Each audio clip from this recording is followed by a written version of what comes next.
Mesdames et messieurs, vous êtes en direct et dans un instant, le peuple sénégalais, toute la nation, le monde entier attend.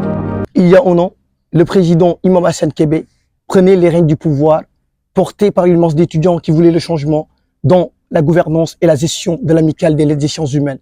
Aujourd'hui, nous avons le plaisir d'accueillir sur ce plateau, dénommé Temps de l'étudiant, le candidat de la grande liste La Synergie CRA, pour discuter avec lui des questions d'actualité, des questions relatives à l'organisation des élections du 7 mai 2025.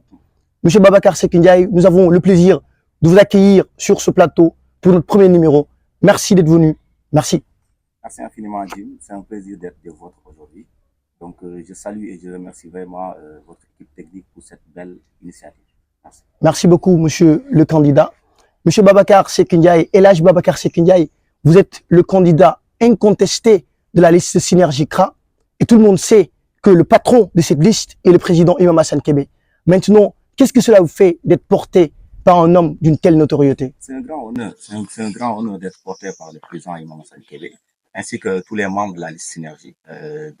D'avoir été choisi pour être le candidat de la liste Synergie donc, en vue des élections prévues pour le 7 mai prochain. Donc, je suis vraiment content. Donc, au-delà donc de cette gaieté, je veux faire plus que le président Imam. Donc, juste en guise d'honneur, parce qu'il m'a vraiment fait cette opportunité aujourd'hui de me faire découvrir, donc d'exploiter mes potentialités, donc en termes de leadership. Parce que si aujourd'hui je suis président de club de sociologie, c'est grâce à ses soins, c'est grâce à ses encouragements, mais également c'est grâce à ses prières. C'est important. Imam, est-ce un mentor pour vous? C'est un grand mentor pour nous tous. Je suis pas le seul. Je suis pas le seul au niveau donc de l'UFR des lettres et sciences humaines, parce que Imam, il a vraiment marqué son temps. Il a formé donc des leaders au sein de l'UFR des lettres et sciences humaines.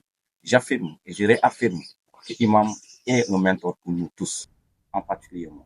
Il y a de cela quelques jours, il a fait une sortie, il a fait face aux étudiants de l'UFR des lettres et sciences humaines en répondant à des questions qui sont inhérentes à son bilan à mi-parcours, mais également à son bilan global. Quel sentiment cela vous donne? Un sentiment de satisfaction. Donc pourquoi? Parce que Imam, quand même, c'est un homme très courageux. Ce qu'il a fait, c'était une première à Gaston Berger. Ça n'a jamais existé dans l'histoire de cet temple du savoir. Donc qu'un président présente un bilan et répond aux questions, c'est-à-dire aux zones d'ombre, parce qu'il y avait beaucoup d'inquiétudes. Il y avait beaucoup de questionnements. Donc, il a décidé de faire face aux étudiants. Donc, c'est un sentiment de satisfaction au-delà du courage qu'il a. Donc, parce que c'est pas facile, honnêtement. Donc, c'était le sentiment que j'avais ce jour-ci. Et ce jour-là, il a vraiment expliqué, il a démontré donc toutes ces activités qu'il a eu à faire tout au long de son mandat. Il a également montré donc l'aspect financier. Il a montré vraiment toutes les dimensions de sa gestion inclusive, mais également donc ça montre également la transparence, parce qu'il faut être un bon leader, doit être transparent dans toutes ces démarches. Imam a été le premier homme, le premier étudiant ici à l'université de Gaston Berger de 90 à 2025 d'avoir fait donc cette année. C'est intéressant. En vous entendant parler, président, on a l'impression que vous avez un sentiment de satisfaction et que vous voulez vous inscrire dans la continuité. Ma question est, entre la continuité et la rupture, laquelle choisissez-vous ou prenez-vous pour apporter des changements et offrir aux étudiants de l'UFR des lettres et sciences humaines cette UFR dont ils rêvent? Alors, nous optons pour la continuité, pour la grande liste synergique. Et pourquoi cette continuité? Alors, pourquoi cette continuité? Parce qu'on a vu les belles et excellentes réalisations qui ont été faites par le président Imam Hassan Kébé, observateurs que nous sommes, parce que j'ai pas été membre de l'amicale, je tiens également à dire ça, mais on a été observateurs. Donc, on a vu les belles et excellentes réalisations qui ont été faites par le bureau du président Imam Hassan, Kébé. Donc, au-delà de ça, nous avons un projet qui a été validé par la conférence des leaders de la liste Synergie, mais notre projet est en corrélation avec les réalisations et en corrélation également avec les projets qui sont en cours. Et nous, la nouvelle équipe, nous nous inscrivons dans cette même dynamique pour continuer véritablement donc les projets. Raison pour laquelle nous nous inscrivons dans la continuité. Parce qu'il y a Gilles Leris qui dit que le développement, c'est un processus. On ne peut pas à chaque fois revenir pour déconstruire et construire. Quand est-ce que nous allons donc arriver donc, ou réussir à fonder quelque chose? Donc, avant le président Imam, il y avait d'autres présidents qui étaient là. ils ont marqué le temps, ils ont fait ce qu'ils devaient faire. Et maintenant, le président Imam également a marqué son temps, a fait ce qu'il devait faire. Et nous nous inscrivons dans ce même processus-là qui consiste à continuer les travaux parce qu'il y a beaucoup de réalisations à faire. Également, il y a des projets qui sont en cours et c'est lui l'initiateur de ces projets. Et si par exemple nous options pour la rupture, je me demande la grande interrogation, qui va continuer? Alors c'est bon, je pense que c'est la réponse, elle est claire. Vous et votre liste, vous optez carrément pour la continuité. Et maintenant, ma question elle est simple.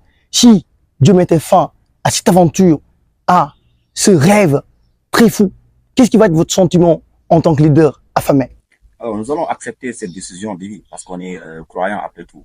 Mais au-delà de ça, nous allons toujours continuer, donc, comme on a l'habitude de le faire, continuer à être beaucoup plus proche des étudiants, continuer à travailler, donc continuer véritablement à répondre donc aux demandes AUX, mais également donc aux exigences des étudiants. C'est-à-dire juste pour dire que le projet Synergie, ce n'est pas pour un mandat. Synergie a été là avant donc d'occuper ou avant d'avoir l'amicale. Synergie va continuer à être toujours là. Donc, c'est dans cette perspective que nous nous inscrivons. C'est pas que nous avons perdu les élections qu'on va aller dormir, mais nous allons être là, disponibles à aider les étudiants donc dans leurs inquiétudes, comme on a toujours l'habitude de le faire. Si vous devez nous dire en quelques mots ou en quelques phrases votre slogan, ça va être quoi, président? Alors, nous avons décidé pour cette année donc d'apporter une touche nouvelle donc dans la gestion de notre très chère amicale. Donc, le slogan de cette année, c'est innover dans la continuité. Donc, nous avons décidé donc d'innover dans la création, une innovation dans les réflexions et une innovation également dans les actions à produire. Alors, si je comprends bien, votre slogan, c'est synergie dans la création, synergie dans la réflexion et synergie dans l'action. Merci beaucoup, Elhadj Babacar Seck Ndiaye. Je rappelle que vous êtes le candidat investi par la liste La Synergie CRA pour les élections du 7 mai à venir. Merci également à tous nos partenaires, la compagnie Faye Frères et l'Ebbarne Compagnie LBC pour ce beau partenariat. Nous vous donnons rendez-vous très prochainement pour un autre numéro. Merci à toute l'équipe technique pour la rédaction et la réalisation de cette émission. Merci, à très bientôt. Nous vous donnons rendez-vous le jour de l'Agora, le 6, pour accompagner les différentes listes. Merci.